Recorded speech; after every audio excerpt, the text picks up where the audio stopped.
Здравейте! Здрасти! Тъй като наближават коледно-новогодишните празници, избрахме темата да е порно и проституция. Весели празници. Йоана държеше аз да седна. Да, аз съм в протест и отказвам да сядам вече там. Сменяме с местата, защото Любомир не иска да оправи рафта. Преди да започнем с темата, а днес ще ви споделим дали сме ходили на проститутка. Още споделиш ли? Какво порно гледаме, може би. Да, разбира се. Трябва да гледат до края 2 пъти и да се абонират с камбанката, но и преди да гледат това всички реклами. напомням ви, че DuxBG, нашия спонсор, може да си поръчате това сетче за вашия мъж или ако сте мъж, директно да си го поръчате като подарък с промокод DT30 за 30% намаление. Ползвам и 3 неща. Първо имате почистваща измивна маска, след това едно нещо с къпкомерче, дето си слагаш около очите, не знам как се казва. И накрая кремче. Много е добро, аз съм много доволен. Иване, имаш нужда. Благодарим на Dux, така че отидете на DuxBG и станете не по-малко красиви от мен, като си купите това кремче. И разбира се, също така влезте на dyadokoleda.bg и ползвайте промокод DT30 за 30% намаление, да поздравите вашето дете, роднина, близък с видео поздрав персонализиран от Дядо Коледа. Слагате снимки, поздравления, много е добре. Над 1000 доволни клиенти. Окей, топ. Да започнем. Започваме ли спорното? Да. След като поздравите децата си. Така, всъщност тази тема предложи Любчо. Може би тя силно те вълнува като цяло. Както ще забележиш, гледанията рязко ще се увеличат. Значи всичко за гледаните си една подкаст проститутка. Ами за какво да гледаме? Не знам, и така бе. Просто така си поприказваме. Един път седмицата да се споделим. Доста от нещата, които казваме, ще са в кръга на чувството за хумор, така че моля да не се наежвате още от първите 5 минути. Както знаем добре, че е шегата да си кажем истина. С по-лек тон така ще обсъдим тази така сериозна тема. Аз генерално съм на позицията, че проституцията трябва да бъде узаконена и това ще спомогне изключително много за нашето общество. Аз съм абсолютно съгласна, основно защото ако е узаконена, поне ще има някакъв начин да се урегулира и да има някакви правила, за които да се следва да се изпълняват. Защото тя очевидно няма да свърши или да спре, защото не е законна. А може би най-голямото доказателство за това е, че е всеизвестен факт, че това е най-древната професия. Ако искаш първо за малко... Аз съм се подготвил за проституцията през вековете, защото първите доказателства, намерени от археолози, датират още от 1800 година преди Христа, май. Примерно. В Месопотамия е намерен някакъв артефакт, в който били описани... Много ме интерес как нещо е намерено. Не е някакъв скелет, те са разбрали, че на проституция. Да, защото и аз се чудих как по дяволите имат доказателства, но не е намерили май някакъв камък, на който са записани различни права на жените и част от параграфа там се касае до проститутките. Така че... Тоест, жените всъщност някога са имали права в миналото тега. Имали са правото да бъдат проститутки. Имали се правото. Еманципация forever. Имали се правото да бъдат проститутки доста дълго време. Предлагам още някои неща да кажа за проституцията през древността и да минаваме в наше време, защото в крайна сметка трябва да стигнем и до OnlyFans да видим това някаква форма на проституция днес ли е или какво е. Добре, давай. Но е имало всъщност и много елитни проститутки, куртизантките. Те идват от ранния Ренесанс, които са били специално обучавани за това нещо, да могат да пеят, да танцуват и вече само по-хай иерархи, кралски особи и такива разни инфлуенсъри. Средновековни са можели да си ги позволят. Но да, всяка една култура си имала куртизантки. Абсолютно. И в Япония, и в Индия. Държави, си има различни наименования. Но той сега си ги има. Да. Манекенки. Не, шегувам се. Не знам. Шегувам се. В тази сфера, както и в много други сфери, изключително силно така се отличава лицемерието и двойния стандарт, както споменахме, защото да кажем, ако една жена извършва тая услуга, тя е долна, а мъжа, който се възползва от тая услуга, не е. Където make it make sense. Нали, няма никаква логика, но... Едно време е имало и мъже куртизани. Той сега има. Той сега има. Даже ти сега познаеш? Но със сигурност има. Особено в гей средите. В гей средите има много. Защото там сексуалността е по... Всъщност, наистина, ако си жиго, по-скоро задоволяваш нуждите на гей богати мъже, отколкото на богати жени. Тогава не знам дали се казва жиго. Какво се казва? Не знам. Куца ми терминологията. Да, ама той през средновековието най-вероятно е било така, защото, както знаем, еднополовата любов тя в древен Рим. Не идва от вчера. Въобще не идва от вчера. Откакто съществуват хора, може би от тогава съществува и хомосексуализма. Ето още един любопитен детайл, който забравих. Знаеш откъде идват Red Light дистриктите? Днес не всички, но голяма част от големите европейски световни градове имат зони, които обикновено са с червени фенери, където са проститутките.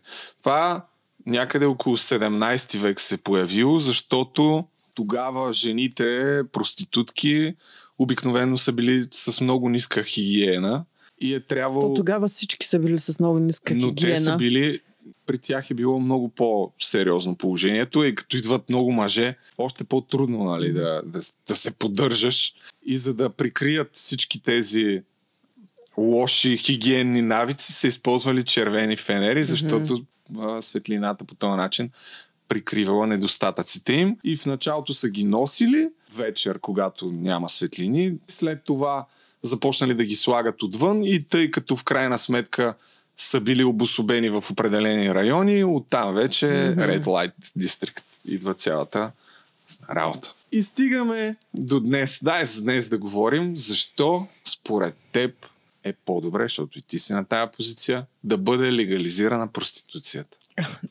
Според мен на 1000% е по-добре, защото, както казах, това е моето мнение, че когато е легализирано нещо, може да бъде урегулирано, защото трафик на хора, сводничество и всякакви такива неща, това е голям проблем в днешно време. Ако е легално и някой следи, някакви органи на реда следят за някакъв ред, защото в момента в държави, в които не е легализирано това нещо, на България секс работниците не се гледа като на хора. Те все едно нямат права, все едно са някаква трета отайка, не ги приемат на сериозно, не им приемат оплакванията за изнасилване или някакви такива неща, което е супер първобитно, защото всички хора са хора, имат човешки права и според мен начина по някакъв начин, то тук не е, че нещата, които са легализирани, някой следи за тях, това е друг въпрос. И ние сме пример за тотално изостанала страна, защото в голяма част от Европа вече има такива закони. Да. Дори не само в Европа, и в Австралия и къде ли не. При нас е повече от ясно защо не се прави, защото е свързано с много пари. 90-те.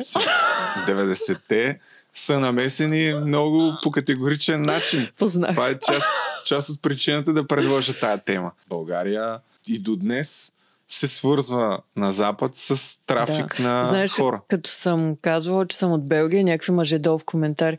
А само да ти задам един въпрос. Какво си правила в Белгия? Многоточие. Но факт е, че в Белгия и в Холандия има много българки. Факт е. Има един журналист, Слави Ангелов, който има няколко книги за мутрите.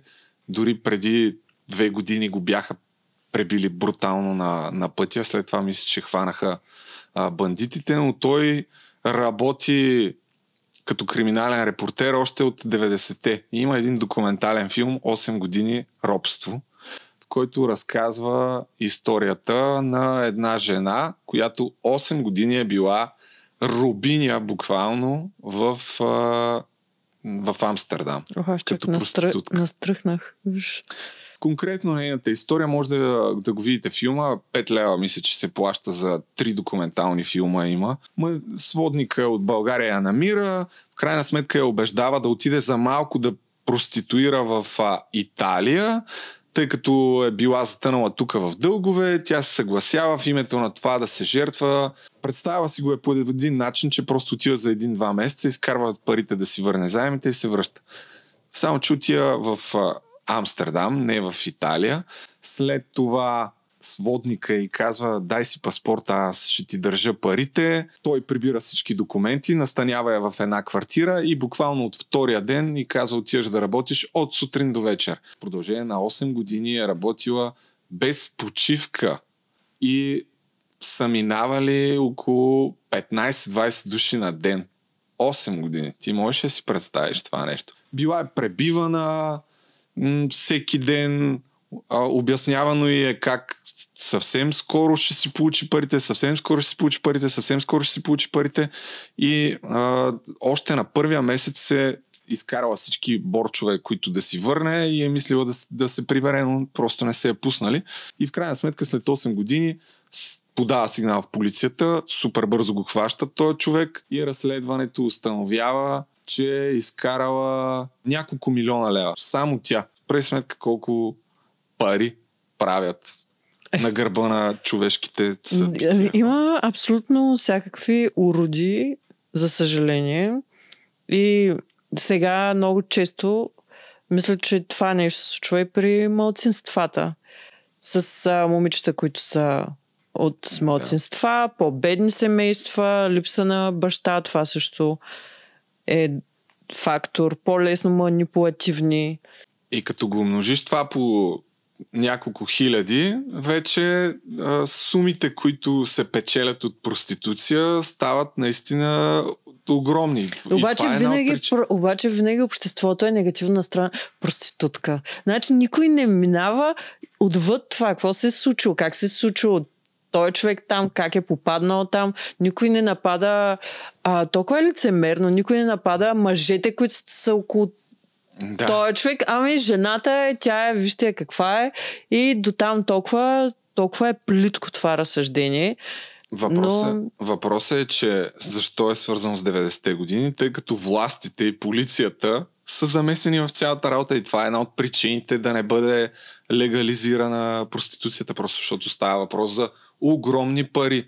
И ако това е законно, те ще си плащат на държавата, там дали ще е патентен данък, дали ще е някакъв вид данъци от оборота и така нататък. И тия пари от трафик на хора и от използването просто няма да минават в правилните джобове. Това е причината да сме още в 90-те, защото ние в някои отношения наистина сме в 90-те.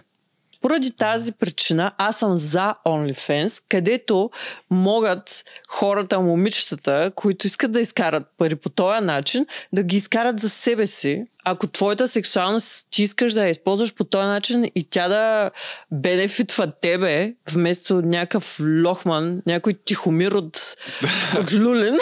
Не бе, то... Аз съм абсолютно за, ако има хора... Ами аз ядосах. Ами не, много е... По принцип съм напълно съгласен. Много е чувствителна темата и това е, че обществото като общество гледа изключително плитко на тая тема и аз като жена, даже мога да ти покажа коментар от вчера, в който някой ме нарича това The K-word. The K-word. Това е ежедневие. Ако си добре изглеждаща жена, това да ти го казва, това е ежедневие. И това е проблема. Това ви е проблема. Ама не ви е проблем друго. Аз нямам абсолютно никакъв проблем и с Cam Girls, откъдето всъщност те предхождат OnlyFans. За тия от вас, които не знаят в случай, че има такива. Това са хора как или мастурбират, или правят секс пред камера, или си пъхат разни играчки, или те типват и ти казват какво да правиш и оттам печелиш. Аз познавам едно такова момиче, което е правила това нещо в рамките на, не знам, 1-2 години. И нямам проблем с това, защото от една страна ти си взел това решение по собствено желание, от друга страна си независим, защото ако се опиташ да бъдеш независима проститутка в България и си пуснеш обява, да речем, в някои от сайтовете, веднага ще те викнат където трябва и ще те заставят вече да не си независима. А и другото е, че в крайна сметка не правиш секс с непознати хора. Така че по принцип нямам никакъв проблем с OnlyFans, Cam Girls и това е, че пак е някакъв начин да се гледа едва ли не безобидно. Да, само ще качвам някакви снимки. Въпросът е до каква степен не подхлъзва някой по-млад и нестабилен човек да премине границата на това да е само там. Но според мен определено е много по-добрия вариант и това е вид прогрес в тая сфера. Да, младите момичета има някаква опасност, една част от тях да решат, че аз защо да работя, при положение, че виждам, че някаква друга девойка на моята възраст, само защото си прави готини снимки и видеа по бельо или без бельо, изкарва супер много пари. Ама това и винаги ще бъде въпрос на морал и на ценности. В крайна сметка, възпитайте си децата, възпитайте ги, дайте им от това, от което имат нужда, направете ги силни, независими хора и няма да се притеснявате от това. Никой не отива да работи в тая индустрия, защото е имал милиони други опции, които да пробва. Не, че казвам, че хората, които имат OnlyFans, нямат други опции. Може би имат. Аз не съм фен на това, се осъжда този човек на снимката, а тия 10 000 чекиджиеца за снимката, те са само там да дават морал. Откъде на къде? Именно, че то няма да съществува това нещо, ако няма отсреща кой да плаща. Но повече от ясно е, че няма да изчезне тая индустрия. Според мен OnlyFans е тема за отделен подкаст. Защото... Ти може би имаш информация, аз честно казвам нямам представа. Един път само съм казвала на Филип, на сина ми, когато е много дразнеш, съм му казвала, не ме дразниш, то ще си направя OnlyFans и ще се подиграят до края на живота. Ти имаш много интересни възпитателни подходи. Майка на годината, всеки ден ме чакат долу пред блока. Ние се шегуваме, просто аз съм човек с доста широко чувство за хумор и вкъщи няма срамни или теми табу, но аз не знам всъщност какво се изразява OnlyFans. Само знам, че ако бях там, ще я изкарам много пари. Сигурна съм. Най-вероятно. Мисля, че имаш доста сериозен потенциал. Но мисля това да го оставя, защото имам доста планове сега. Към 40 се пенсионирам и към 60 вече, когато съм отекчена от живота, мисля се пусна в най-успешните, една част от най-успешните жени в OnlyFans, знаеш какво правят? Тъй като там има опция да си чатиш с жените, хората плащат пари, за да им отговаряш на съобщения. Мен са ми предлагали. Само че не се знае кой отговаря. И тия най-успешните имат просто някакъв който той си пише. И после, даже не влизаш, човек. Тя е много просто. Много е просто. Мен са ми предлагали, получавала съм съобщение слушай сега, съобщение в Инстаграм съм получавала, че ми плащат 100 лева на чифт чорапи, носени, минимум 4 дни. Имаше изискване колко дни носим, въпреки че съжалявам, ще бъде много разочарован, защото и на 4 дни нямаше да ми решат лошо. Но както и да е, за прашки. Такива съобщения съм получавал. Във Фейсбук са ми писали. Един мъж ми беше писал какво ще кажеш да ми плаща, за да го използвам и да се държа гадно с него. Според мен това е моята ниша. Ако трябва да се пусна, това ще е моята, защото аз мога да съм много зла. Там ще изкарвам най-много пари, да ги мачкам и да ги тъпча много. Така аз ще се разтоварвам. Мисля, че тия най-скандалните фетиши, за тях се плаща най-много, защото няма кой да го направи. Очевидно има търсене за тия работи. Има. Всички са тотално изтрещяли. Значи това с фуд фетишите мене също ме изумява. Плащат мега много за крака. Да бе. За какви неща плащат? Крака, за вода от баня, от ваната ти. Имаше една за какви не неща. Просто... Прави сметка какви извъртеняци са хората. Страшни извъртеняци са и в тая книга, която заради тебе чета много ме е тегава. Българската народопсихология. Просто то си личи, че е написан от професор. Толкова да е завъртяна, не по същество. Да. Но мен лично... могат да бъдат изрязани 413. Просто можеше да се каже в прав текст. Както и да е. Но там се обяснява за начина, по който българина е един вътре в главата си, в семейството си е друг зад затворени врати, а пред хората е коренно различен. Марко Семов, Българската народопсихология е книгата, ако някой не е разбрал. При нас в много голяма степен заради живота през комунизма, когато не можеш да кажеш свободно пред хора кажи речи нищо или трябва много да внимаваш, тъй като и не можеш да бъдеш автентичен. Винаги има доносници и някои са си говорили в банята, са си шушнали такива по-лични, интимни неща. Да, ма как е прераснало в такова гадно лицемерие всичко. В днешно време има много хора, които са страшно... Те следите от това време са супер живи и днес. Дай да се върнем на проституцията. Добре. И ако искаш в 90-те. Колкото и да се правят с всички невероятни шефки на модни агенции у нас, че през 90-те, видиш ли, се сложило незаслужено клеймо на моделките, че били нещо като компаньонки. Естествено, че днес не смятам, че е така, но през 90-те съм за себе си, разбира се, убеден, че е било така. Не случайно... Айде да не казвам, ще си го кажа в моите видеа, няма да навлизам тук. Най-голямата агенция, една от най-големите... Визаж. Да, тя е свързана с СИК. Може би най-жестоката силова групировка, която в крайна сметка побеждава във войната, защото по някаква причина просто лидерите на другите умират. Кой? Но как нездравословен начин на живот, невероятно. Добре, познаваш ли някой, който е бил с проститутка? Познавам, да. Споделял ли ти е така някой имах едни съквартиранти. Че ти не си била, не си ходила. Имах едни съквартиранти, като бях студентка. Няма да забравя никога. Бях в такъв шок. Те се връщат. Ние бяхме много хора в една квартира. И викам, къде ходихте? И ми ходихме на един, коя си там околовръстно, за едва ли не за... Да. И аз, как това? Помислих, че се шегуват. Не бе, ходихме, ама не знам с какво. Това беше толкова шокиращо за мен. Викам, как е възможно, наистина ли? Въобще преосмислих съжителството с тях, после се махнах. Да, аз бях много фрапирана от това. А пък то се оказа, че е нещо супер нормално. Аз съм ходил, бил съм с проститутка, сега ще ти кажа колко пъти. 2-3 пъти. Първия път беше... фал старт. Бях на 25 и викам, дай време, трябва да пробвам, нали, искам да вия какво става.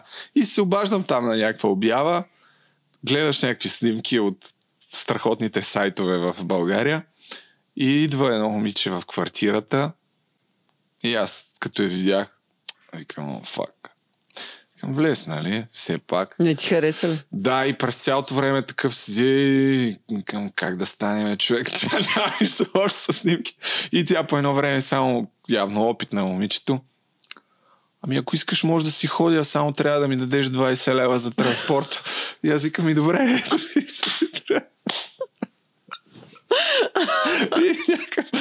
и първия път не станаха нещата. Имаше един път, ти си ходил в Тайланд, нали? Да, там. Okay. Така, там е било. Преди това в България съм имал още 2 или 3 опита. 3 опита, но то е било в стриптиз бар. Mm-hmm. В крайна сметка дойде там за танц, лап денс. И аз я питах едната директно колко струва за нещо повече. И тя ми каза. И викам, добре, айде, дай да пробваме. Как ще стане? Добре. Но не ме кефи, човек. Аз не мога да карам обикновено една дума да кажа за не. За личния си живот тук разказа целият си. Давай, продължи. Той не е много голям. Ти имаше една стаичка отзад, отиваш. Къде на масаж? Не, това беше в стриптиз бара и отидохме там в една стаичка отзад. Имаше още един път в един друг стриптиз бар, където след това отидохме в котела. Зато в хотел. И това са двата пъти. И третия ми път беше на морето. Тогава по телефона. Това ми е опита в България. В България? За целия ми живот в Тайланд. Бях на масаж няколко пъти. Тайланд отидох сам. Само ти? Да, аз бях 21 дни в Тайланд сам. Да разказвам ли? Както прецениш, аз просто съм в ступор. Разказвай. Значи отиваш там, моя опит беше, отивах в такива масажни студия в някои от Red Light дистриктите и... Там знаем какво е станало. Да, странното беше, че си избираш, което... За мен странно, да най-вероятно това е практиката. Влизаш и те питат коя искаш. Ох, това е толкова кринче. Ти какво? Тая. Все едно сирене си избираш. Обаче, виж, сега ще ти разкажа друга история, пак с 90-те и с Тайланд, защото в Тайланд някои момичета ги обучават да бъдат професионални проститутки и да ги продават дори като проститутки в чужбина. Това въобще не е трафик на хора. Един мутрафон, за който сега скоро ще кача видео, Поли Пантев, истинското му име е Пантю Пантев, се смята, че е първия българин, който си е купил проститутка от Тайланд. 94-та година идва някакво момиче Нут, посреща ти на летището в България и тя идва с идеята да му бъде като рубиня. Според там една от книгите, която четох, след няколко години в България я върнала оттам. Казали, връщаш се в Тайланд и тя плакала и не искала това да се случва, защото смятала, че ще бъде опозорена професионално, като се върне в родината си, че видиш ли не се изправила и я връщат. Така че там е тотално извратена нещата. Но генерално голяма част от тайландките през деня работят примерно продавачка в магазин, в туристически център рецепционистка вечер. Според тебе, защо работят като продавачка в магазин и рецепционистка? Не, защото изкарват много пари. Да, малко и пари изкарват, но казвам ти, че масово, наистина е масово проституцията. Мисля, че също в България пък е масово с студентки. Аз не твърдя, че трябва това да стане тук у нас, нали? Напротив, то е станало заради извратения ни свят и това, че не получават пари. Но другото, което в Тайланд всеки, който е ходил, знае, може да видиш някакъв дърт европеец или американец, или руснак, или къвто и де, който е придружаван навсякъде от млада тайландка на около 23-4 години, която примерно си е купил за 7 дни. Да му бъде нещо като... Гадже. Да го наречем.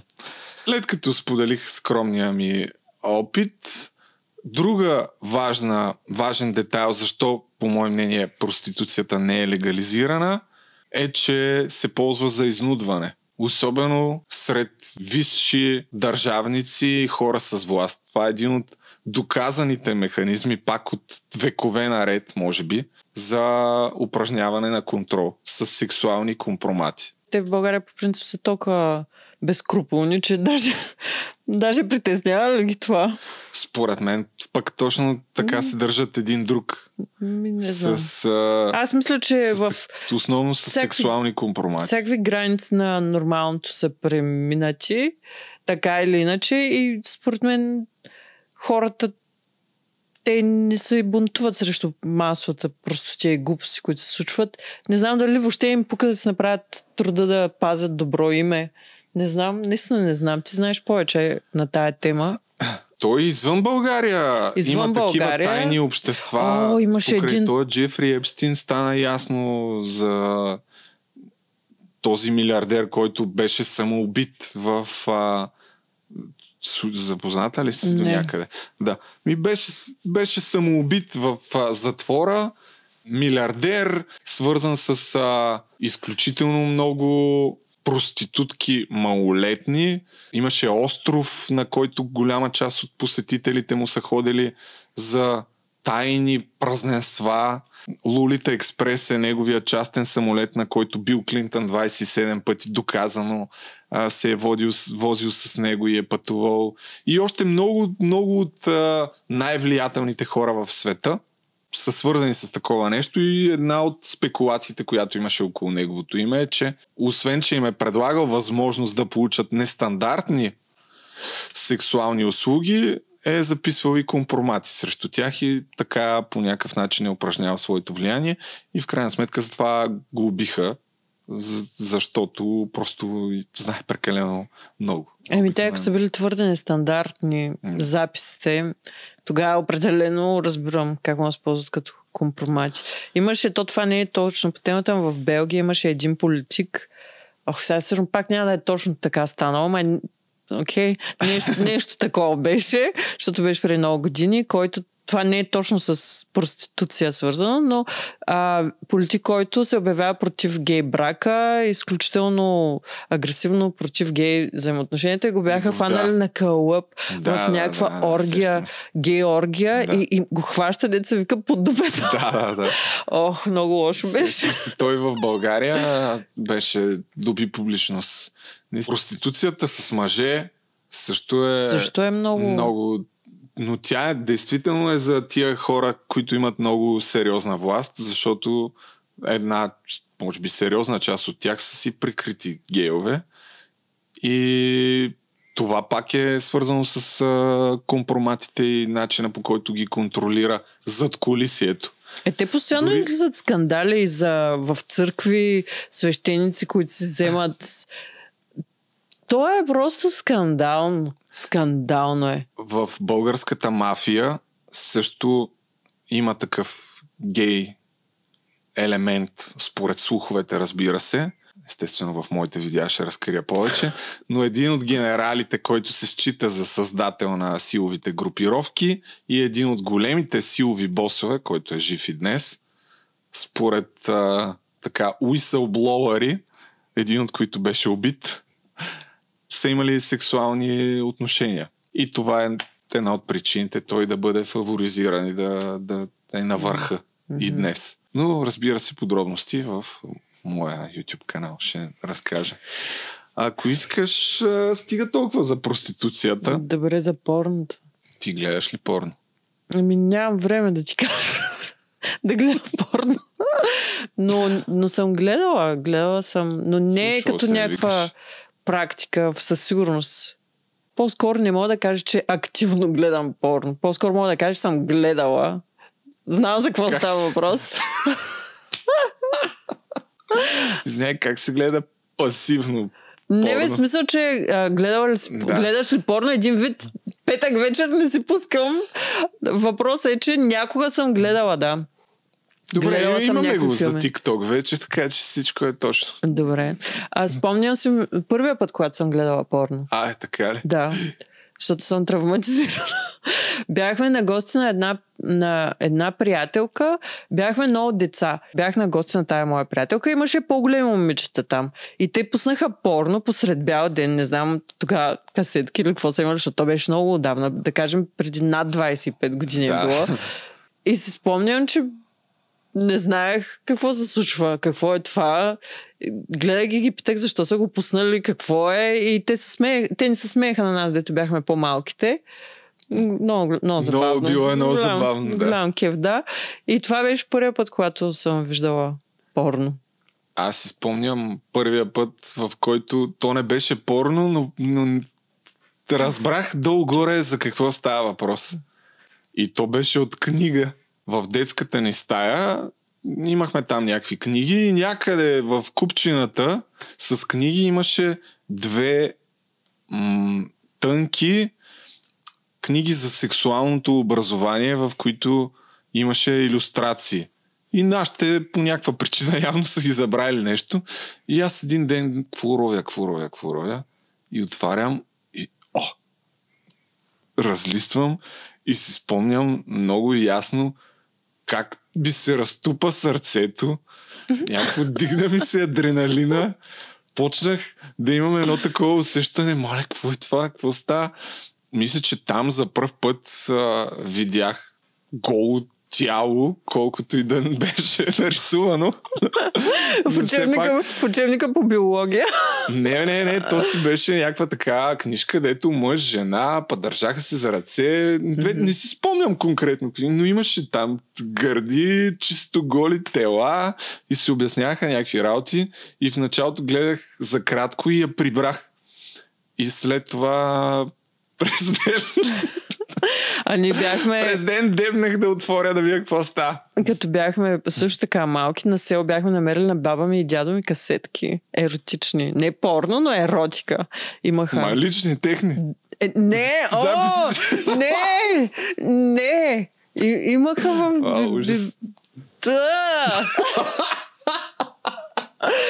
Имаха няколко касетки такива еротика. Представи си, ба! Ужас. Това ще да е сериозна травма. Не. Майко. Но имаха там някакви еротични. Ужас. 2-3 касети. Не знам, дядо ми от някъде ги е избарал.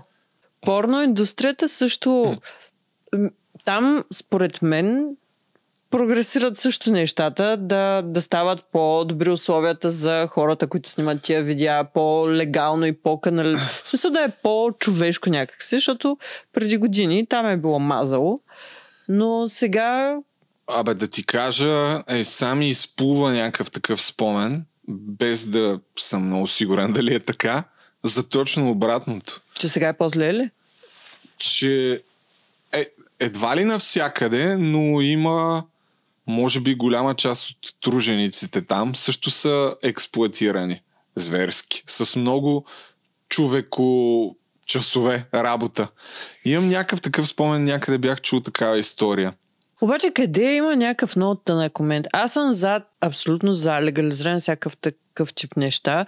Обаче пък в един момент имам чувство, че хората стават все колкото е по-достъпно всичко, стават все по-извратени. Не съм убеден, че стават все по-извратени. Според мен те винаги са си били извратени. Дори в Древен Рим. Да, то там е било много страшно. Там, не верим.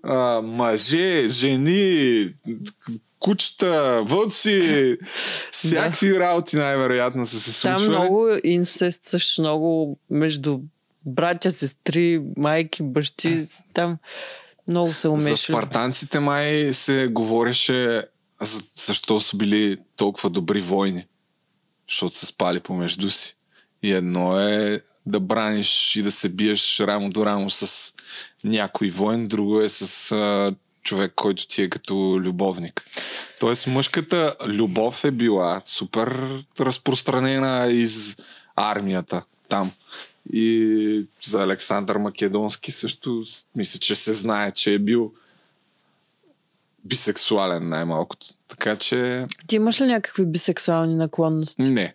Затова мога да кажа смело. Ще направим отделна тема, която ще е изцяло на тема хомосексуално ще говорим. Да. Но това го пазвам за бъдни вечер.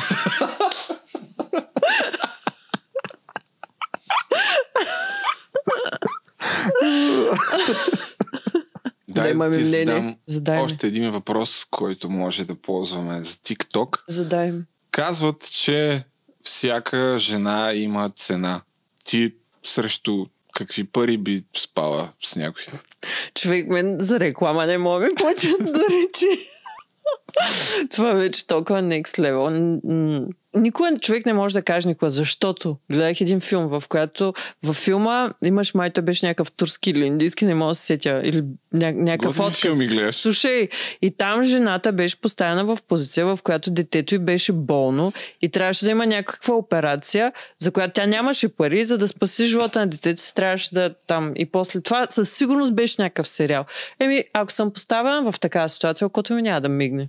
Но за да си купя дрехи, за да имам някакъв живот, не е за мен тая работа. Аз си купувам и без това, въпреки всеобщото мнение, че Барт за нещо ми дава пари или ми купува и аз всичко си купувам и си правя сама. Сетих се една реална история, отново свързана с 90-те години, в която двама мъже влизат в дома на една жена и единия я убира там, каквото може, другия изнасилва жената и тя не обелва нито дума, защото в съседната стая детето спи. И защо това е реална история? Защото малко по-късно се стига до там, че мъжът, след като разбира това нещо на тази жената, не го преживява и в крайна сметка убива и двамата в една дискотека ямбулска. Кои двама убиват? Двамата, които са... Единия е изнасилил жена му, другия там са обрали каквото има и го вкарват в затвора, където при нещастен случай, докато завивал кружка, го удря ток и умира след токов удар, но в крайна сметка съмненията са, че е бил убит.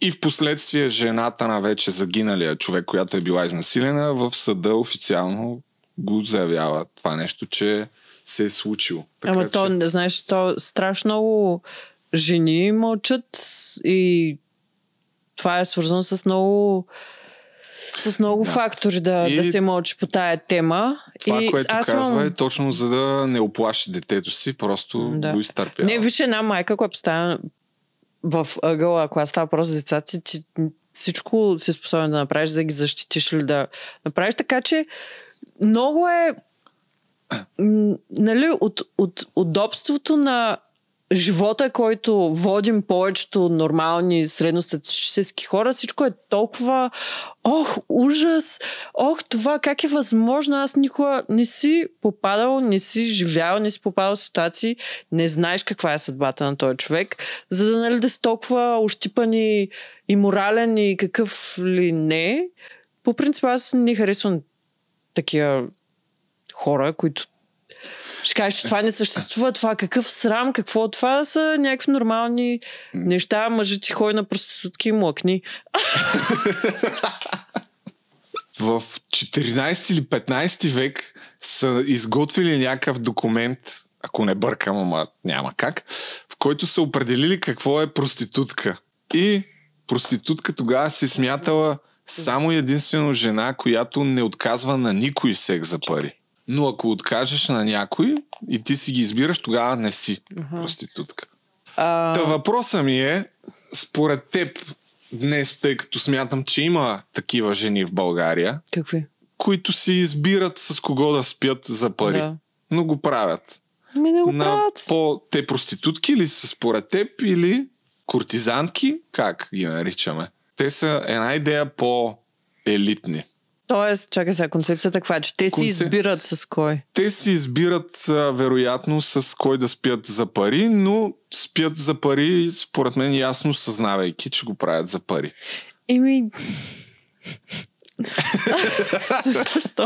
Що ме бизнес делка, мисля, че минават в графа служителки. Не, сега, това избираш си или не си избираш, нали, това повече свобода ти дава, може би, но все пак.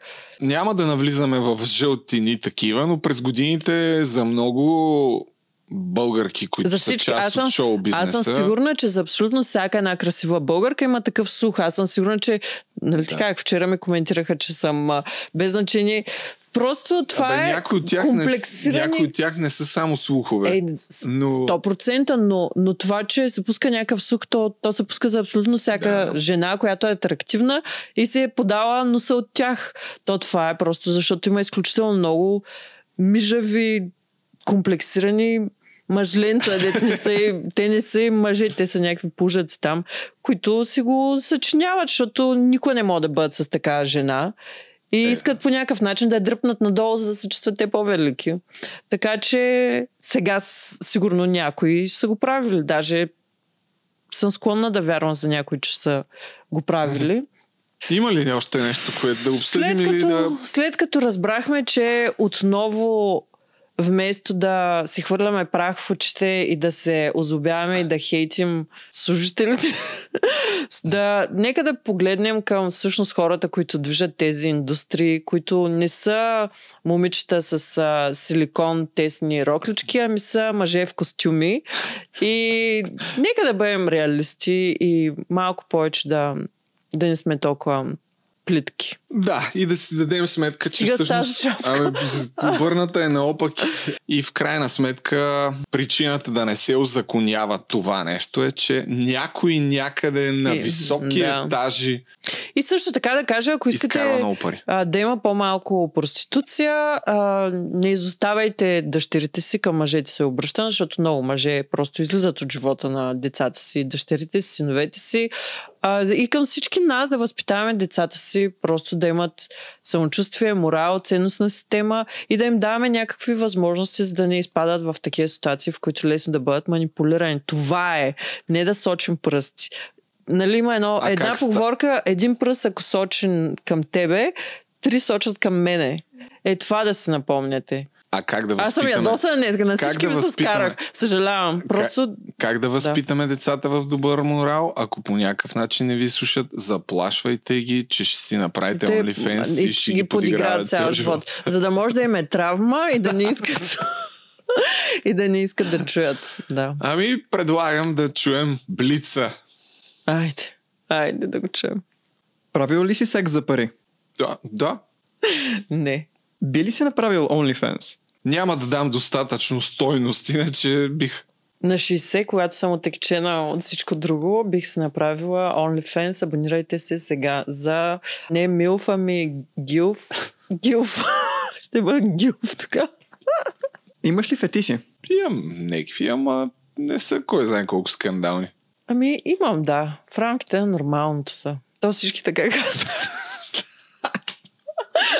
Колко често гледаш порно? Случва се. Недостатъчно. Секс работниците втора ръка хора ли са? Не. Категорично не. Ако беше порно актьор или актриса, какъв би бил псевдонима ти? Дъмбо. Доня Хуанита. Изброй 3 порно актьора или актриси. От Джейна Джеймсън натам, мисля, че ми е малко трудно. Мия Калифа. Мия Калифа, да. До тук съм аз.